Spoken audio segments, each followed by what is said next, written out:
people running through the house. Right, so first things first, we want to identify why we're here. Okay, so we are here predominantly and solely to look at what they now call the TAG process, and that is teacher assessed grades. Okay, now the teacher assessed grades have been developed purely off the back of the pandemic.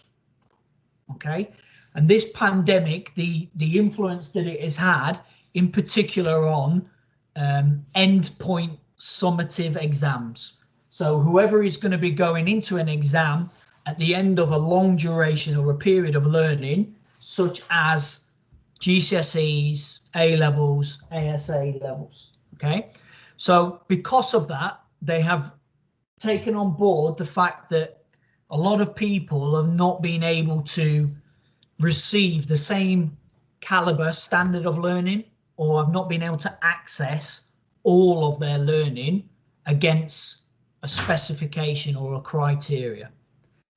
And again, at any point, if I abbreviate or use any terms that you guys are not familiar with, please stop me and ask as we go along.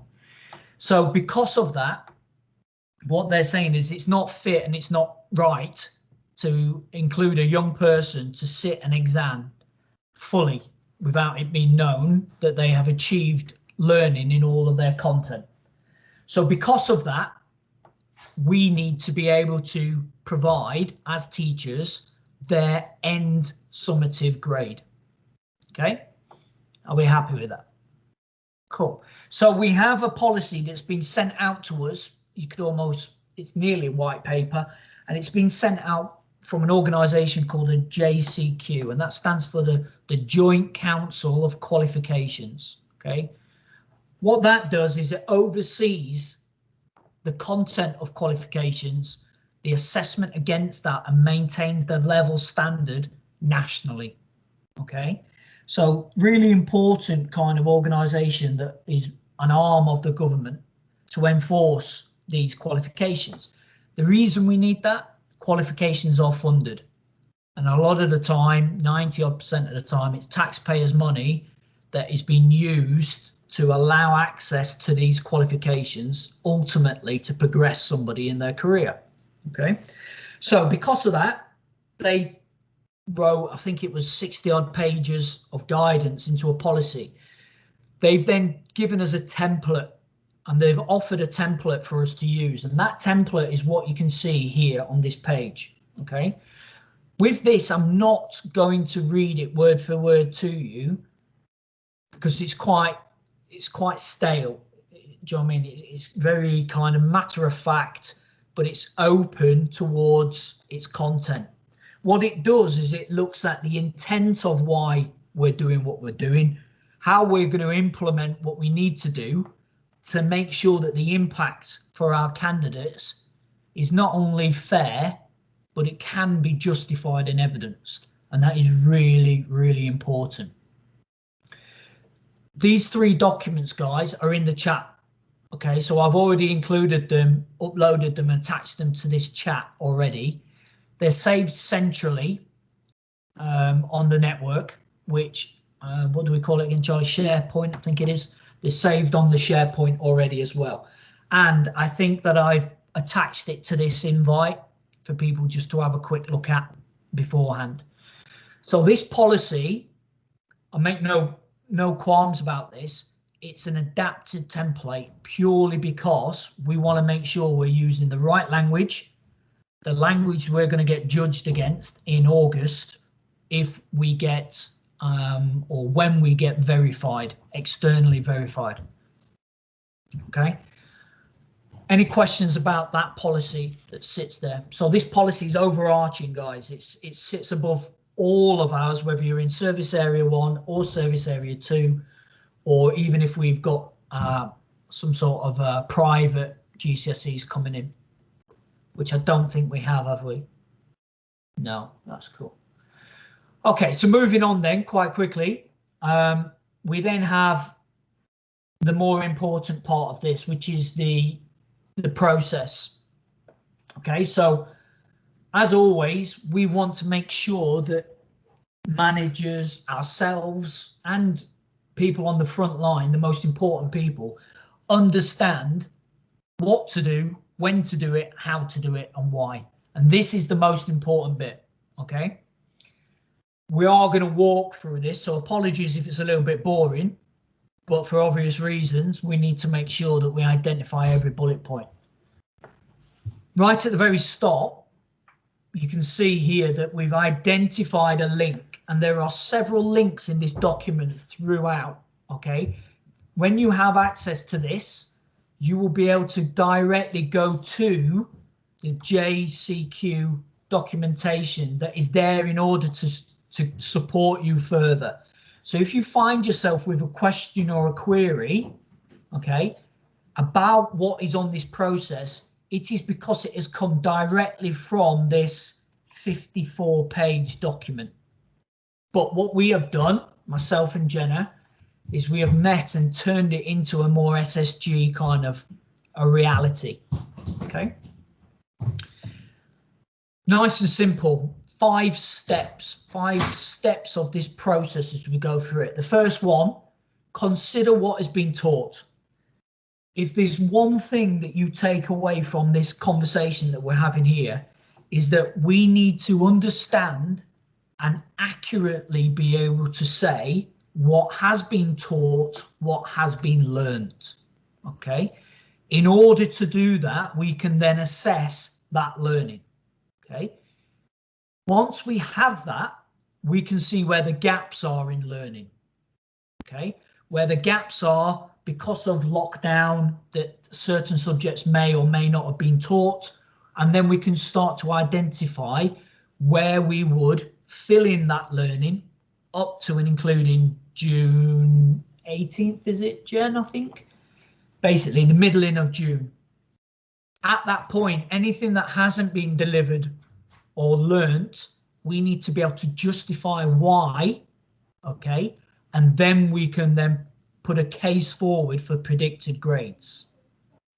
So this process is not, from now to the end, predicting grades. It is actually evidencing what they know, and we then are assessing that grade to give an overall. Okay. So the first thing, as always with any of our assessment, you need to look at the specification that has been taught, that you are using. If you are delivering a qualification, guys, and even some non-accredited qualifications, and you have not got the specification either on your laptop or next to you in paper form, you are starting on the back foot. You are running the risk of missing something within your delivery, within your responses to questions, and within actual knowledge that the people need to know. Okay, so that is a bigger tip and a reminder for you all to make sure you get your hands on the specifications for this. So then you need to look at what has been taught. If it's not been taught to the cohort, say why, i.e. pandemic is not a reason why. We need to justify, due to the pandemic, X, Y, and Z was not available to them. Therefore, this wasn't able to happen. Just stating COVID-19 no longer works. The content has been taught and covered deeply and sufficiently. So, for example, having a session on the content, asking somebody to go away and do some distance learning, soul learning, peer study, whatever it may be, then returning back and checking, peer checking, and then revisiting the learning in that 360, that would be sufficient. I'd be happy for that. I'd be happy to sign that off. If we send them away with a worksheet and tell them to give it back, that's not learning. And it's very difficult to prove that it is or it isn't, if that makes sense. In this position, we need to make sure it is a deep and sufficient learning. Okay. Any questions?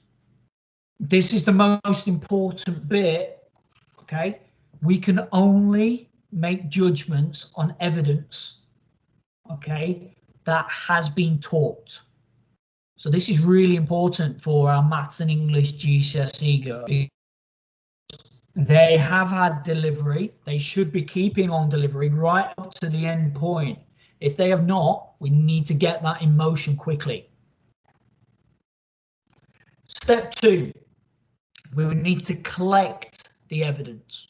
Okay, now this may well be physically grabbing worksheets, work booklets, assessment booklets, or it may well be virtually looking at skills forward. Is that right, Jen? Skills forward, is that what we use? Yeah. So looking at the skills forward diagnostic tests and the work that they're producing on there. It could be mock tests, it could be impromptu quizzes we've been doing, even Kahoot and things like that. Okay, we need to collate all this evidence. All right, these materials are what are needed to be in one place for us to then be able to say, yes, 1.1 for Unit 1 has not only been learnt, but it has been assessed, and the assessment decision is a 4 out of 9 or a 6 out of 9. Where we look here at non-exam assessments, okay, coursework, elements of that, even if it's not been fully completed, it is still valuable for us to have. Okay, so we're not looking at pristine, fully completed assessment booklets. We are looking for evidence that not only shows that they have been in sessions and they have learnt, but they have also been able to provide understanding of that learning. This here is a list of examples, okay? It is not extensive, this list, but it is the go-to for us that we need to make sure we are looking at as a matter of fact at SSG. So for example, any homework, classwork set, internal test, mock exams, any recordings, any video recordings that you may have been doing, online Q&A through virtual lessons, it's all valuable. At the very end, it says in some limited circumstances, and this will only be signed off by Jenna or myself in Jenna's absence, where we cannot find any other evidence, but we know learning has taken place, we will approve a oral kind of conversation and discussion in the form of assessment. And what that will be individual to that learner and individual to that missing evidence. But it is so low down on the validity scale for evidence that they're saying we have to have a real good justification for doing it. Okay, so it's not a go-to at all. Right, moving on. Please jump in at any point, especially you, Matt and Matt. At any point, if you're not sure, let me know. We then need to look at completing the GCSE Teacher Assess Grade Tracker. So this is a document that Emma Graham has slaved over, created in the first lockdown, and then has amended during the lead up to this meeting. And then myself and Jenna have added a couple of columns. So as you can see here, we have got quite an extensive Excel sheet for each of the individual people here. And this is an overview. And what this will do is it will start to provide a matrix of what evidence have we got available. All right, where are we seeing and what are we grading against? Okay, so right at the very end, we should then be able to give an overall teach and assess grade against the different forms of evidence in these columns. That makes sense? Silence is golden. Good. What we then do here, and again, we, as in the royal we, what Emma's done is Emma has mapped the criteria for each individual person. So in this instance, Hardeep, and then looking at the unit number and the criteria that is in that unit to be able to then provide a grade. And a grade is a GCSE grade from 1 to 9. 9 being AA star I think it is, and then 1 being the lowest above unclassified. That's really important for us, not only because that will support the overall grade when we look at here, but it also means that when we are judged, and we will be judged, okay, maybe a few weeks after June or in the distant future, we can prove it and we can evidence that not only have we tracked and logged, but also we know exactly where the gaps were, and we can justify why those gaps were there. This is a working document, gentlemen, Matt and Matt, okay? This is not something that's going to be passed to you and with a deadline of Monday, I'm expecting every single box to be filled in. What this is it's almost like a stage process where initially you might be able to fill a third of this in, and even if it's a blank for hard deep in this column for general work standard, it may not be the case for Craig. This attendance rate, you should be able to fill in for all of them quite quickly, but you might not be able to put in mock exam results because maybe they haven't done them yet. Okay, so that'll be a working practice between you and Emma, Charlie and his team, backwards and forwards, with me and Jen in the middle as a kind of a resource, as a kind of a help, a guidance and a go-to. Yes, sorry, EG, go for it. I'm talking out loud that obviously the conversation we had yesterday, that we could be able to save this somewhere central that everybody could access, because obviously prior to yesterday that wouldn't have been possible. So that's really good as well, that we can save that Matt and the team, we can have access, we can all work off the same one. Yes, 100%. And I think that it's the saving location, as we know, it's the SharePoint. And what we are doing from here is we are making sure that this link here, the GCSE grade tracker, takes you to the location where it is saved within quality. Not only will it take you to that document there, it will take you, it will take you to the process, it will take you to the policy. It's all saved in one file, so you don't have to go all over the place for it. Is that what we're thinking, EG? Absolutely. We just need to make sure that that whoever needs to access it gets that link, like they get set up, because at the moment I can't even get onto the quality folder. So right, so we again, I know that Dan has requested that today, by the way. Yeah, so I'm just thinking, like, should it be somewhere, well, unless you get access for others to access this folder, is it easier to put this folder into the program stick stuff that we were talking about yesterday, that everyone will have access to? I don't know, because I don't know, whatever's easiest really, like, it doesn't really bother me, but either way, we're gonna have to get access. Or we could stick it on a Padlet for now, yes. Maybe. Where it is saved, as long as it is one position and it is a secure, i.e. it's a SSG, GDPR and all that kind of stuff, I'm not bothered, because actually we will be coming, if quality will be coming to, as far as I'm aware, Matty and Matt and you, Emma, at the initial offset with Charlie and possibly Balv, depending on what's going on. It's a very tight-knit, very focused team. And so it's you guys using this document, and when we need it, we'll be looking for it, asking for it. So if it is saved on a Padlet, then fantastic. Makes sense to me. In the future, as we know, Emma, it will be where it is saved now. So I can set that up and send you the link. Do you want me to do that? Yeah, I send the link, because I can try it. Like, at the moment I can't. So if you go to the chat of this meeting now, in there you will have the link to where it's saved, and also the attached 3 boxes, 3 documents we're talking about.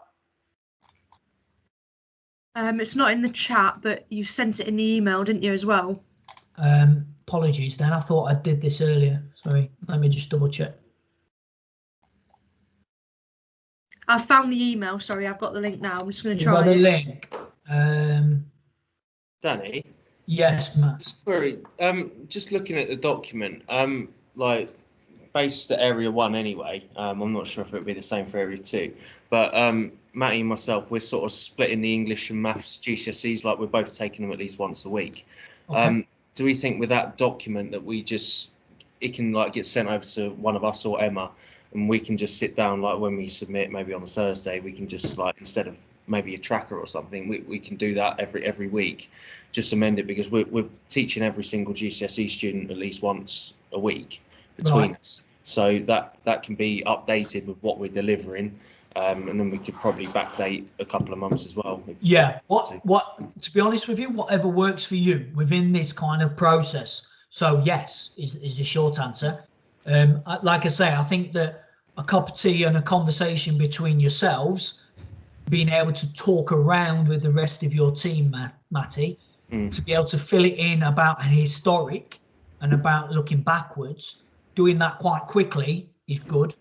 And then looking at, right, almost like we used to do with a NACRO tracker, revisiting it, but it can also be something that you may well pick up and fill in when a learner's there, or when a learner leaves, or you do it alongside a bit of assessment that you're doing because you don't want to forget. Ultimately, this is going to be sitting over the top, just like a grade tracker does. It's over the top of their course. So I mean the royal we, as in Jenna, we don't have to constantly be coming to you to tell funders where they're at, to tell external people where they're at. It's literally there. That's the purpose of it, really, to not take up your time. Yeah, I think one other thing I just want to highlight, we've had a lot of students that have been with us for over a year, some that have been with us since September. Some of those from September have progressed from like a level 1 or a level 2 and now doing GCSE. They're the ones that might need their skills forward just updating, because I know there's different levels on there. There's functional skills resources, and then there's a GCSE one. I think we've got, off the top of my head, we've got a few students that are still like sitting GCSEs but have only got level 2 things on there, which is like equivalent to a 3 or a 4 anyway. But if they want to obviously progress a bit higher and get their 5 fixes, I don't know if that's a chat to have with Priska or Jen or whoever, just to make sure that's updated. I'm quite happy, mate. Grab me tomorrow. We'll just do that. We'll do that as a 5-minute job. And I do think as well, Jen, whether we look at upgrading Matt's accounts so that he can do, because Matt is now overtook me with skills forward with his knowledge, so that could be really good because he can be proactive with changing that. One of the key things, that I'm diving into individuals, but as an example, Izzy was one of the students who we requested to put through for GCSEs. It was authorised, but she has to finish her functional skills. So she, although she's working obviously at a GCSE standard, she must sit that level 2 exam still, because if not, we're gonna lose that achievement. But say, for example, we can't give her the grade that maybe she's aiming for in maths, at least she's got that level 2 functional skills certificate.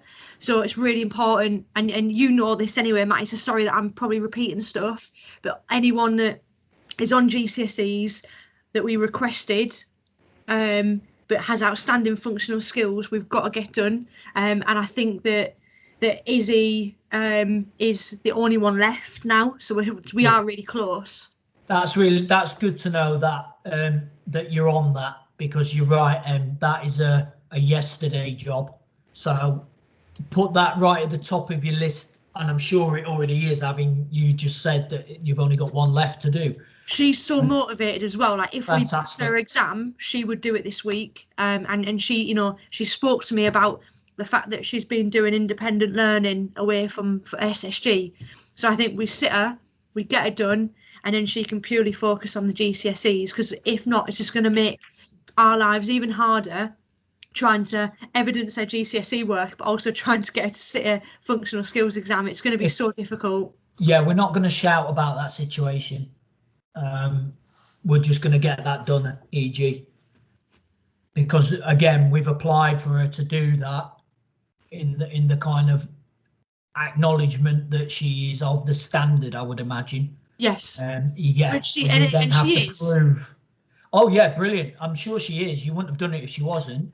It's when it just comes down to that bit of paper, it would only take something to change with the awarding organisation to slow down the receipt of the certificate, for example. Yeah. So think of not so much what we can control, start thinking now about the stuff we can't control. So we need to front load that exam in a supportive way when she is at her best, when she's ready with her A game. Book that exam in, Matty, and support how you need, obviously. And then it's an instant straight on to GCSE. But that's a really good point about skills forward.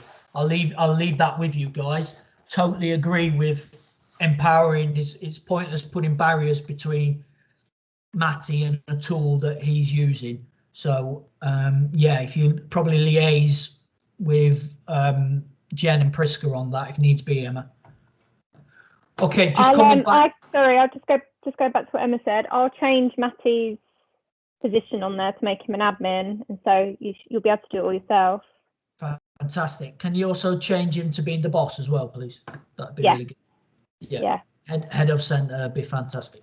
Well done, Matty. Congratulations. So just coming back to this process as quickly as I can, but please keep firing them questions, Matty and Matt. Moving on, the focus of the assessment should be to assess the student's knowledge and skills. Obviously, we know that, but what we're not doing is we're not trying to assess something that has not been put in place prior. So if you know the area in maths has not been covered and the reason for that has been approved as justified, that we don't make them do it for the sake, okay? Which is why it's important that we need to make sure that we've got this matrix accurate and mapped. We also have here, okay, a statement that's come directly from JCQ, which states it's not necessary for every aspect of the specification to be assessed to arrive at a grade, okay? So remember when I showed you that document that said N1, N2, N3 for Hardeep, if we have 5 of those areas that have been graded and they're coming out all at 5s, okay, the other 4 areas you may not have access to directly, or you may not choose to grade because overall it's a 5. That is okay. So what they're not going to do is come down and look at every individual bit of criteria. What you must do, guys, is try and do as much as possible. Okay, so go on the front foot with it, do as much as you can, and then whenever you come to a point where you think it's 5, 5, 5, 5, 5, it's all the same grade on the same unit, and I'm struggling to get this evidence from them, that's when you start talking to Emma and Priska and then to Jenna and myself, because we may be able to say, yeah, that's fine. Just put it as an overall 5. Does that make sense? Yeah, silence is good. Okay, so consider whether the evidence available is sufficient. Okay, if not, what other things might be needed to add to that? We need to make sure, guys, that this is a consistent approach, and this is going to probably be the hardest thing for us to do at SSG, because we naturally and purposefully differentiate everything we do. Okay, we try to have a standard approach, but then when it comes to assessing and when it comes to developing individuals, we try and pull out their strengths and work on their development areas. What they want to see as a governance is that you're giving everybody the same question in the same topic area. You're giving everybody the same opportunity to do the same exam question or to answer the same video chat question or whatever it might be. We can't justify giving Matty Vine one method of approach and Jenna McQuaid a completely different method of approach if you were both in at the same time and learning together. And that's really important that we understand that. Okay. There is no minimum requirement for content. This is really refreshing to hear this. So you are being trusted by an external organisation, finally, and we are supporting you to give you the confidence to be able to say that person is coming out at this grade because of this, and because we see this, and because we have taught them this and they have proved that they have learnt. Okay. Step 3, evaluate the quality of the evidence. So as you can imagine, there is consideration around the evidence. It's not the fact that it's just produced. We've got to make sure that the authenticity is there, that it is theirs. We've got to make sure that the marking is of a standard and it is against the criteria scheme. And we've got to make sure that the internal standardization process is happening. Now, because we've got a small group of us, that'll be quite easy to do. And I think Matty and Matt, you'll naturally do it together because you've already said you're going to do maths and English. And the easiest way will be to make sure, Charlie, that if it's Balv and yourself, that you are cross-talking, you're cross-mapping, and potentially even doing a little bit of mocking across. Okay. Step 4 is establish whether the proposed range of evidence is appropriate for all students. So in particular with a few of our candidates, this is going to be really important to refer to. You must tell the students what's going on. Okay, really, really must do that. We need to make sure that not only are they aware of what's happening, but they're aware of what grades they're getting predicted for and where they're working towards. What is expected at a grade for this piece of evidence. So making sure that we communicate quite quickly and transparently with them. Okay. We also need to make sure, guys, that any reasonable adjustments are being put in place if there's been long-term sickness, bereavement, things like that. All right. If that is the case, refer to this document and make sure that we are ticking off the expectations of the JCQ for that. Okay. We cannot justify grading somebody if they have chose not to attend. And I'm being delicate with my language here. If for whatever reason they have chose not to attend, they have not been accessing learning, we can't justify assessing them. All right. If through no choice of their own, they've not been able to access learning, that's completely different. Okay, so we need to just be aware of that. Again, the expectation is, as hard as we may feel, we've had COVID pandemic situation for 14 months. We're expected to be beyond that as a reason. They should be accessing, they should be able to gain learning. If they are choosing not to, that is where we're going to need to sit down and we're going to really need to look at what that means to a few of our learners. Okay. The final step is to assign a grade, and we are calling them tags because they are yours. They're not Jenna's or Emma Graham's or Danny Burke's or SSG's. They are the teacher's grade that you are assigning against. Okay. The overall quality assurance is still in place, guys. We're going to be IVing, we're going to be checking.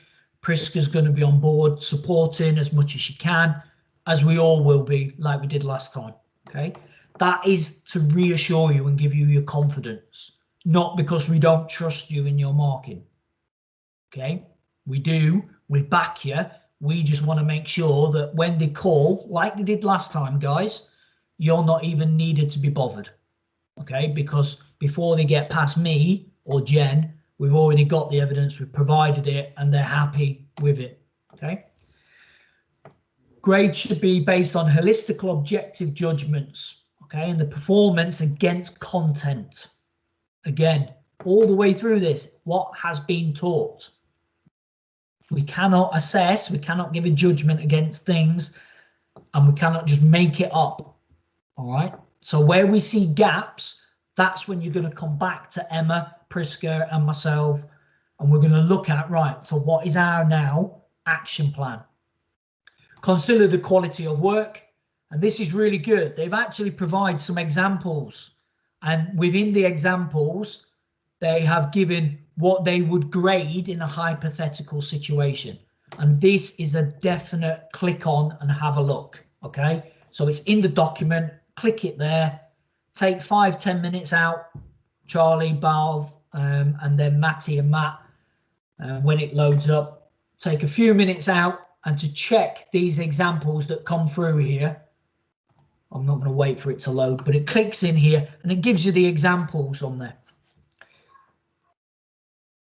It says here, it should be no easier or more difficult for a student to achieve a grade this year based on performance.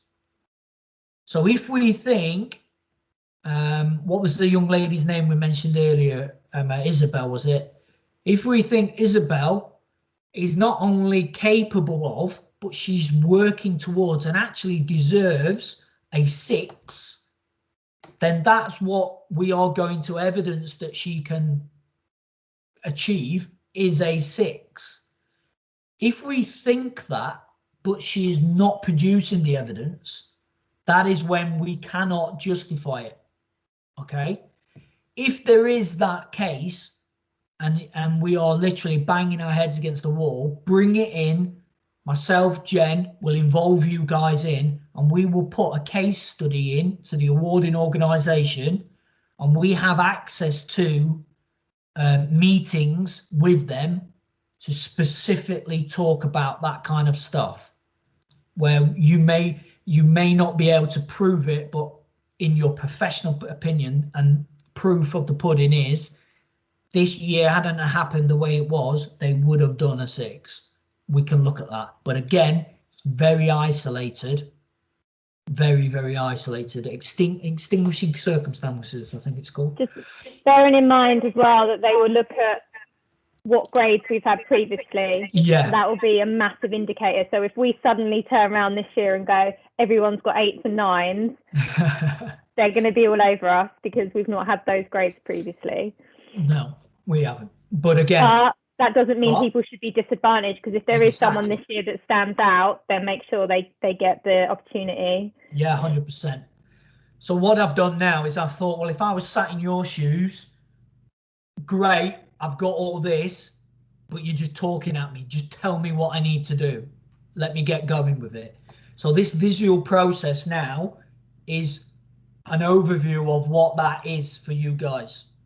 Okay, so that, apologies for scrolling, I'm just trying to make it so you can see it. Okay, so that process starts with, we have communicated with you all. We're looking at your confidence. We expect you to come to us now with, I've got a question about, I don't understand this. Can you clarify? Can you tell it me again? Can you draw me a picture about it? Whatever it is you need, we need you to come to us. And by us, it's me and Jen. Okay? Because you have that normal chain of support and command. Emma, Graham, and Charlie, very knowledgeable about it. Priska, very knowledgeable. Lean on that resource. Send out communication to parents. I think EG is already on that. Okay? Identify all learning that has taken place. So this is where I think we're bringing you guys in. Matty, Matt, Balv, when you're listening to this, Charlie, get stuck into that now. If we have no evidence, okay, that's not great, but at least we know. Okay, we need to know facts as always, just like on our SAR. Let's assess ourselves, let's do it accurately, and let's do it quickly. And then from there, we can start to collate what we've got, put it into the tracker, identify any gaps, set up a plan, an action plan, and then get it approved. So you don't feel like it's you out there on a limb feeling this pressure of, right, okay, am I really going to do it right? Is this the right direction? Where are we going? Me and Jen are not doing this because we don't believe and trust in your professionalism. We're doing it to support you because this has only happened twice. And actually, this is the first time it's happened with such guidance and such demands and criteria against it. Implement that plan when it's signed off, and then keep, like you've already said, Matty, keep updating, keep using that tracker, because that will be ultimately what we submit, what we hand in. Okay. We then look at the area manager backwards and forwards, meeting with us around the tags, keeping us updated so we get a good picture about where people are going to be, so we can submit those predicted elements. And then once we've approved it all, Muggins here, will sign my name to it. Okay, and I will say, as a centre, this is what we are doing. They are 4, 5, 4, 5, 3, 6, whatever it may be. And that is the process. Any questions? Sorry, just before you go on to that. Oh, sorry, go on, Jim. Yeah, there wasn't a huge emphasis there on the awarding body questions that we've got access to. Yeah, I left that out. I think we can mention that. I don't know how much Emma has shared with the tutors and Charlie, but we have scheduled in the week commencing the 24th of May. Mm-hmm. And we plan to just run it as an exams week and to run it similarly to how we would if they were doing GCSE exams. Basically, the awarding body have released papers that can be used to fill in gaps in evidence, really. They don't want that to be the only evidence that you use, but it's to fill in gaps. And particularly in maths, they've made them very specific by topic. So they've released a paper that's about area, for example. So if you're struggling to compile evidence on that, you could get the candidate to come in and just do that paper. We obviously need to look at it in more detail because you guys need to collate your evidence first and decide where there's gaps, and it will need to be carefully planned. But I think it is a really good thing to have up our sleeves that we will be able to put them through these sort of mock style exams, and that's what the schools and the colleges are doing as well. They're actually just putting them through exams and they're using that evidence in order to give them their grades. So I think have in the back of your mind that we've got that, and wait to get further information on that. In the meantime, start collating the evidence and start establishing where there may be gaps in evidence that you think we're going to need to fill in with these assessments. 100%. If you guys do that is amazing. That is a real good foundation starting point to go from for that. Yeah, I think as soon as that's like the template's given to anyone, presumably Jen, if that's forwarded on, then we can like go through the 2 or 3 of us here and then say, look, we've delivered that, we haven't delivered that, right? Okay, we're going to devote next week to that. So it's just like we're sort of going. Obviously, we've got the scheme of works, we've got the topics on Skills Forward that we're going by, and stuff on the Padlet as well. But there might just be one thing that just might go over our heads that we're just like, we'll do that before. Yeah. So it's just, and that's what it is. This is not a there you go, we'll see you in June. This is a revisit. This is a supporting. There can only be teachers doing this. So as always, we're rallying behind to be able to give you what you need and to give you the confidence in how to do it and to check what you've done to give you that confidence as well. And again, sorry to be a broken record. It's about the learning. Okay, it's about the teaching, it's about the learning, getting them to do that, maintaining that learning. They will then prove where they're at in their levels, whether it be a mock test, whether it be a signed off oral discussion topic, whatever. They're still going to come out at that level. See what I mean? What we can't do is we can't not teach them, because if we do that, then they're not going to know any other new topics, and therefore we can't justify grading them against no teaching. So because we have contact with them and they are in, technically, whether it's virtual or not. So, but yeah, definitely we will get it out to you. I'll set up a Padlet this evening. If are we agreed with that's the best format? Sorry, platform, not format, platform. I think for now it probably is. I've seen an email come through with the request that was talked about yesterday. I think that I personally, I bloody hate Padlets. It's a pain in the arse because you've got to download. You can't just edit it. But I think that we do that for now, so that we're working off the right one. We just need to make an agreement while we're all listening, is that if you download it, you re-upload it, and we just version them, version Why 1 don't, and version 2. why don't we do this then? Why don't we do? Google Sheets is perfect for it, where you get the live updates. I don't know if anyone's using that at the moment, and I'd be happy to transfer it on there and give people access if need be. Onto what? Sorry, Charlie, missed the first. Onto a Google Sheets. Again, it purely down to our soldiers on the front line. I assume that's Jeff. Cheers, Jeff. So whatever is going to be the best tool for you to use, we are not precious about this. The only thing we need to make sure, obviously, is there's just one version. Okay. Now, if that version is service area 1 and then service area 2, because of the way that it's running, I think that is okay. But ideally, we want you both to be working, both service areas together on this as one. So ideally, we want one document, but at a stretch, we could split it into service area 1, service area 2. If it's on Excel, you can do separate sheets, can't you? So it's still the same document, you just put it on a different sheet on there.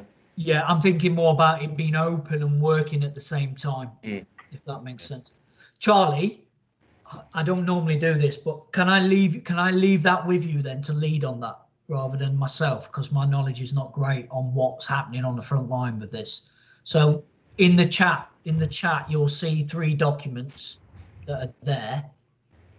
If you could put those 3 documents onto that platform, the tracker is the one that needs to be continuously updated.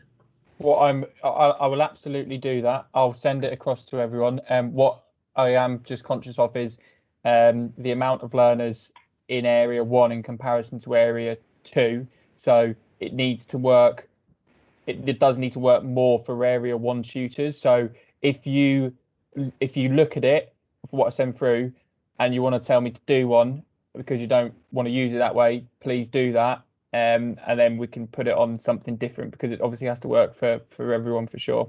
But I know that it's the easiest. Yeah, again, I bow down to your guys' working practice on this stuff now. Okay, any other questions? Jeff, is it thumbs up, thumbs down? Yeah, good man. Nice. Okay, Yeah, anything from you, EG? The only other thing I was going to say was, obviously Danny and I have read all the guidance. You know, we have not spoke to a real person. This is new for everybody. We've read the guidance. We've done the best that we can. We are keeping an eye on anything else that's coming out. So we'll make sure that goes straight out to you. But there is some live training sessions from Pearson that are happening from this week. I sent the link out to managers earlier. I would 100% recommend that you watch them if you can, that you get in, and because that will be experts talking, and we'll hear it from somebody who knows. It'll be from the people that have written it from the AO. Yeah. Okay. No, just for the record, nobody from the awarding body has told us how to do this. We've had to read 30 documents and we've just pieced it together. Access to training 100%, and then as soon as we hear anything, it's very much a live situation. We'll put it out, and you may have questions that we can't answer right now as well, so just keep asking them and we'll keep checking and we'll work together. What I would say, guys, is I've signed up to all three. I quite often do these kind of things and have it on screen 2 while I'm working on screen 1 and pick up those points. What I would say is feel free to type in the questions directly to them. Do not feel standoffish in that forum. If you have a question, type it in. If it's a really daft question, they'll just not answer it. They'll not read it out. The chances are, you're going to be as knowledgeable, if not on par with everybody else who's in there. It doesn't matter what role they're in. I am, as always, confident in what we are doing. We wouldn't be talking about this to you if we weren't confident in it. Yes, there's going to be tweaks, but we are as confident as any of the big boys are going to be right now. So we just need to make that happen.